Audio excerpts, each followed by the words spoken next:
10. Procrastination often starts deep in the biology of the brain. It isn't just about being lazy, it is a conflict between two different parts of your mind. You have the limbic system, which is ancient and craves immediate mood repair, comfort, and rest. Then you have the prefrontal cortex, the newer part responsible for planning and long-term goals. When you are tired, stressed, or bored, the logical side shuts down and the primitive side takes over. When your mind craves rest, tasks don't just feel difficult, they feel genuinely impossible. Your brain perceives the work as a threat to your immediate comfort. It tricks you into thinking that you are physically incapable of working right now, whispering the lie that future you will have more energy. But future you has the exact same brain. By understanding that this is a biological response to stress, not a character flaw, you can stop shaming yourself and start waking up that sleeping logic center. This battle in the brain is often subconscious. We don't realize we are in a state of conflict until we find ourselves doom scrolling or staring blankly at a wall. The key is to recognize the signals early. When you feel that first twinge of resistance, that sudden urge to check your email or get a snack, that is your limbic system trying to hijack the controls. You have to intervene consciously. You have to tell yourself, I am feeling resistance because my brain wants to save energy, but I have enough energy to do just 5 minutes. By lowering the stakes, you bypass the brain's threat detection system. It stops seeing the task as a monster and starts seeing it as a minor inconvenience. This small shift in perspective is often enough to tip the scales back in favor of the prefrontal cortex, allowing you to regain control. 9. Deadlines create pressure, but instead of motivating us, they often trigger avoidance. We logically know that the clock is ticking. We see the date on the calendar. But for the chronic procrastinator, a distant deadline doesn't spur action, it creates a low-level anxiety that we try to numb by doing literally anything else. This is often called the deadline-driven panic, but the problem is the gap between now and then. When the deadline is far away, the reward for finishing the task feels abstract, while the pain of doing the work feels very real. So we run. We treat the deadline like a predator. We hide. It is only when the pain of not doing the work becomes greater than the pain of doing it, usually at the 11th hour, that we finally move. But living in this cycle of avoidance followed by adrenaline-fueled panic creates burnout. It teaches your brain that you only need to work when you are terrified. This cycle reinforces a dangerous habit loop. Every time you successfully pull off a last-minute miracle, you validate the procrastination. Your brain learns that it can slack off and still survive. But the cost is hidden. The stress, the lost sleep, the subpar quality of work. Over time, this erodes your confidence and your health. To break this, you have to create artificial deadlines. You have to bring the pain of the future into the present. Commit to showing your work to someone else well before the actual due date. Social pressure is a powerful motivator that can override the brain's tendency to delay. By making the consequences immediate, you force yourself to act before the panic sets in. 8. Unclear tasks confuse us. If you look at your to-do list and see something vague like work on Project X or fix finances, your brain hits a wall. Without clarity, we delay, waiting for the perfect moment or divine inspiration to figure out where to start. The brain hates ambiguity. Ambiguity looks like a risk. If you don't know exactly what the very next physical action is, like open Excel or find the receipt, your brain will interpret the task as a complex tangled knot that is too dangerous to touch. We procrastinate not because we can't do the work, but because we haven't defined what the work actually is. We sit around waiting for clarity to strike us, but clarity only comes from action. You have to break the vague monster down into steps so small they seem ridiculous, just to trick your brain into bypassing the confusion. Instead of writing finish report, write open Word document. Instead of clean garage, write pick up one box. These micro steps act as a ramp. They lower the barrier to entry so much that it becomes harder to resist than to just do it.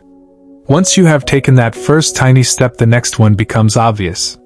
The fog of ambiguity lifts, and you find yourself in motion. Clarity is not a prerequisite for action, it is a result of action.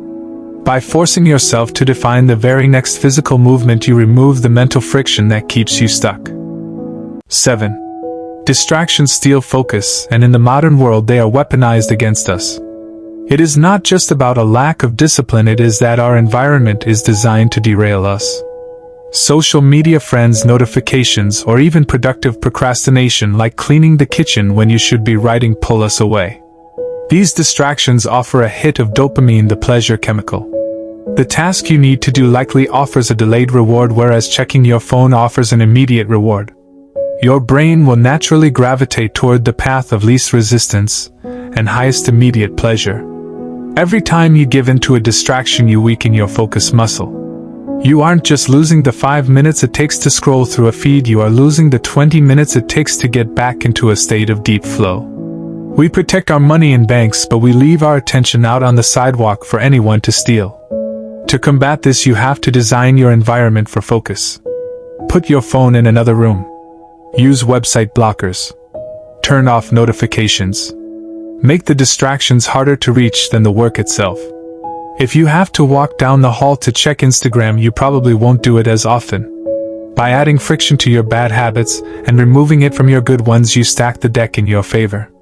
Your willpower is a finite resource. Don't waste it fighting battles you can avoid by simply changing your surroundings. Create a fortress of solitude where the only option is to do the work or do nothing at all. Boredom is often the gateway to creativity, but we have eliminated boredom with constant stimulation. Reclaim your boredom, and you will reclaim your focus. 6. Too many responsibilities at once cause overwhelm. When you look at the mountain of things you need to do, your system gets flooded with cortisol. You enter a freeze state. This is why you might find yourself sitting on the edge of your bed for an hour staring at a sock on the floor, unable to move. We freeze instead of acting because the brain perceives the workload as a threat to survival. It shuts down non-essential functions to conserve energy. The irony is that procrastinating due to overwhelm actually creates more overwhelm because the tasks pile up while you are frozen. The only way to thaw the freeze response is to blind yourself to the mountain and look only at the single step in front of your feet. You cannot process the whole picture at once without short-circuiting. You have to artificially narrow your vision to one singular thing. Take a piece of paper and write down just one task. Cover the rest of the list. Tell yourself, I only have to do this one thing right now. By reducing the scope of your responsibility, you lower the cortisol levels in your brain. The threat becomes manageable. Once that task is done, you can reveal the next one.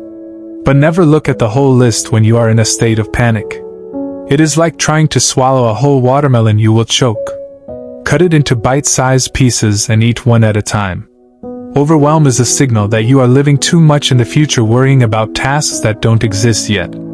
Bring your attention back to the immediate present, and the paralysis will fade.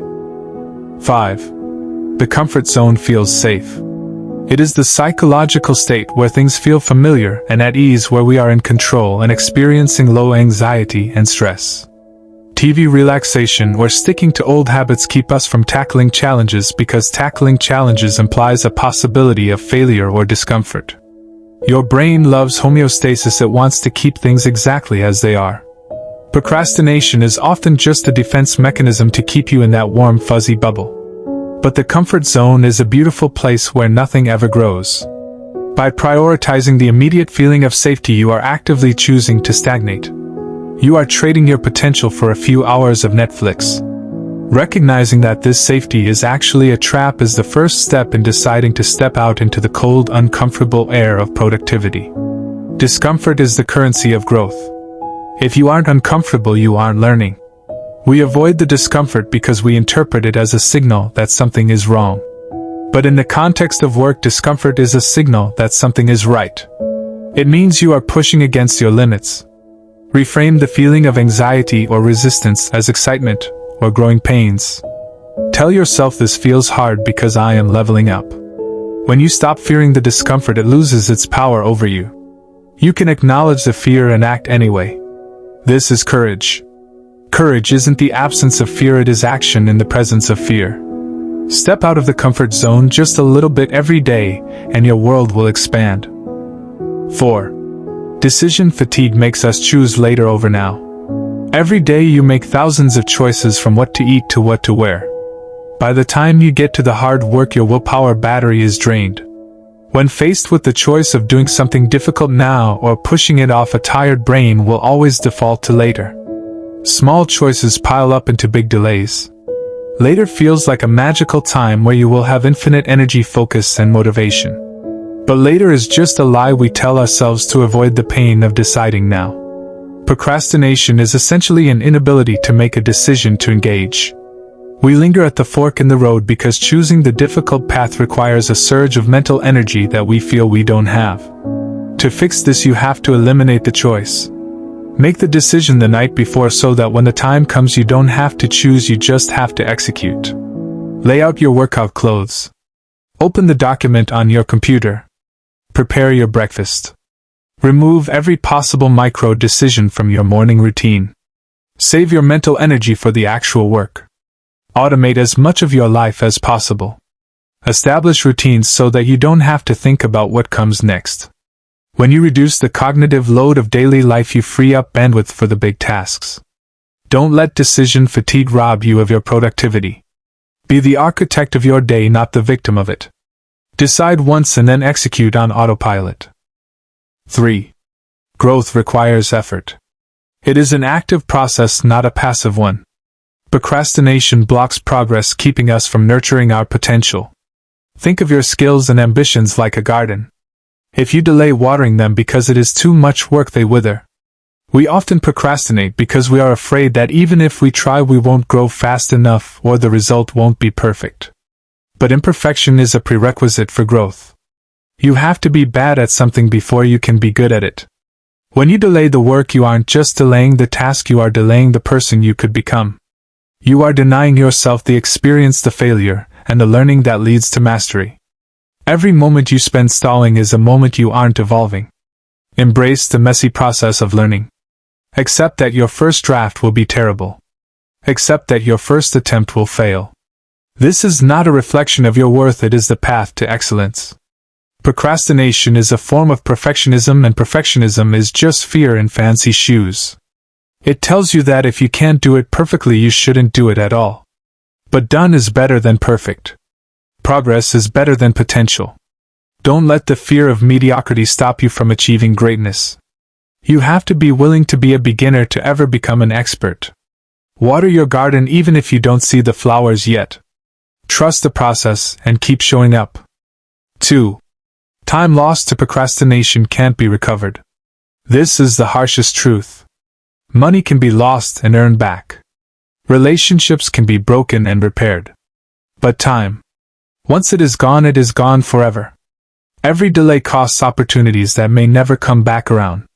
We operate under the illusion that we have infinite time. We say, I'll do it tomorrow, assuming tomorrow is guaranteed and that it will be free of its own troubles. But procrastination is the thief of time. It borrows from a future that hasn't happened yet to pay for a present that isn't being used. When you look back, the pain of the work you didn't do weighs far less than the regret of the time you wasted. Visualizing your time as a finite resource, a stopwatch counting down rather than up, can be the sober reality check needed to snap out of the trance. Think about your life in weeks. You have a limited number of weeks to live. How many have you already spent? How many do you have left? When you see your time visually represented as a grid of boxes that are slowly being filled, and the urgency becomes real.